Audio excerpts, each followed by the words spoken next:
Toute l'écriture est inspirée de Dieu et est utile pour enseigner, pour avertir, pour corriger et pour former dans la justice. Avant tout, sachez-le, aucune prophétie de l'écriture n'est objet d'interprétation personnelle. La parole de Dieu est à l'image de Dieu lui-même. Elle est parfaite et ne peut pas se contredire. Alors explorons-la avec humilité et honnêteté. Bonjour, aujourd'hui la vidéo s'intitule « Avoir Dieu dans sa vie, qu'est-ce que ça change ?» Alors c'est vrai que la question, tout le monde se la pose et souvent moi la réponse que j'ai eue à cette question c'est ça ne changerait pas grand chose, ou je sais pas, ou il n'existe pas, de toute façon rien ne pourra changer. Mais laissez-moi vous dire tout le contraire, c'est-à-dire qu'il peut changer votre vie du tout au tout. Il ne va pas changer le monde autour de nous, pas maintenant, quand il reviendra seulement, mais il va changer votre façon de voir les choses, il va vous aider à avancer, à affronter vos problèmes et surtout, une chose surtout moi que j'ai expérimenté, c'est une des promesses qui se trouve dans sa parole, c'est l'apôtre Pierre qui nous le dit, dans la première épître justement qu'il a écrit au chapitre 5 et au verset 7. « Déchargez-vous sur lui de tous vos soucis, car il prend soin de vous. » Et ça, moi, c'est quelque chose que j'ai expérimenté, c'est-à-dire qu'il y a 2 ans, avant de commencer à lire la parole de Dieu, avant de commencer à vouloir m'intéresser à Dieu, j'avais plusieurs addictions, le tabac, l'alcool et diverses drogues également, ainsi que des jeux vidéo, plein de choses qui vraiment nuisaient à ma vie et qui faisaient que j'arrivais pas à profiter des choses merveilleuses qui nous entourent et que j'étais toujours, on va dire, dans un état de dépression. Quand j'étais seul, vraiment c'était abominable pour moi.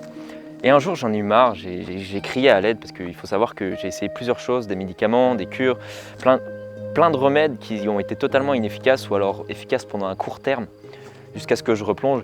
Et en fait, il y a une fois, je sais pas, il y a une petite voix qui est venue dans ma tête et qui m'a dit « prie ». Et j'ai prié.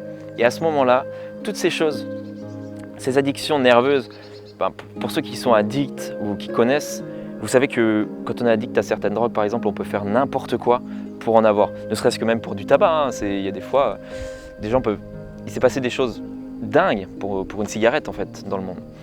Et en fait, toutes ces choses, ce désir nerveux, cette addiction est partie instantanément. C'est pour ça que je vous dis qu'il peut changer totalement votre vie. Il peut tout changer, comme aussi ça peut prendre du temps. Il y a certains soucis dans nos vies qui peuvent prendre du temps pour être réglés, mais c'est parce que Dieu nous demande également de persévérer. Parce qu'il y a un verset qui nous dit, c'est Jésus même qui nous le dit, « Tout ce que vous demanderez à mon Père en mon nom, il vous le sera accordé. » Et en fait, ce verset, il est véritable. Sauf que si Dieu nous accorderait tout d'un coup, dès qu'on demandait quelque chose, on y serait juste pour intérêt en fait. Mais Dieu, ce qu'il veut, c'est notre amour.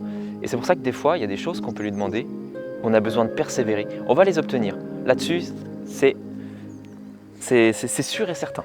Il y a un verset justement dans la parole de Dieu qui nous dit dans Hébreux chapitre 11 et au verset 1.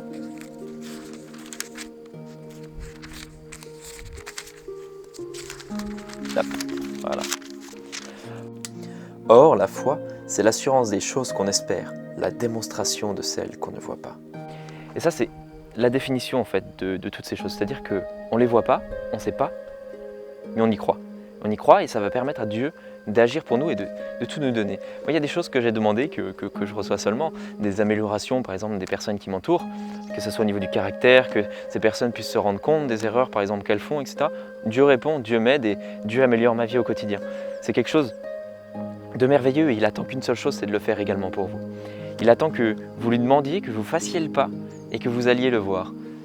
Après, il y a aussi plusieurs choses d'avoir Dieu dans sa vie. C'est une protection au quotidien, c'est-à-dire qu'avant, pour utiliser un terme du monde actuel, le karma.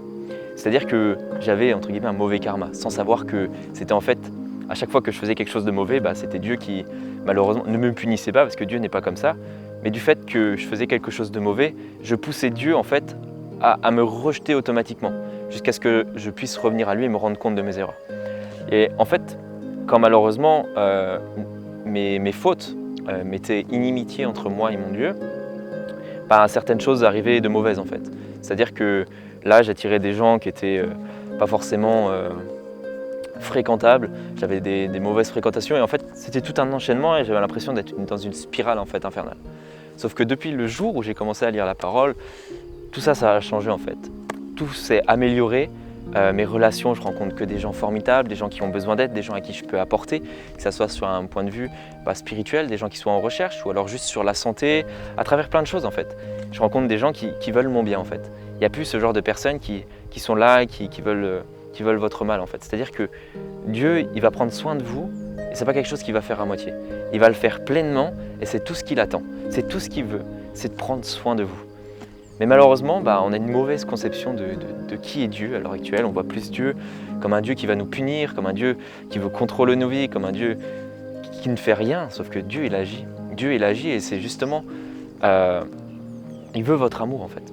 Il veut que vous veniez à lui et c'est pour ça qu'on vit dans un monde comme celui-là. Il ne va pas agir et détruire le mal à la racine parce que ça serait briser en fait la liberté en fait de chacun. Avoir Dieu dans sa vie, c'est également la paix. La paix, peu importe les épreuves que vous allez endurer. C'est-à-dire que peu importe ce qui se passera dans le monde, moi il y a une promesse qui fait vibrer mon cœur.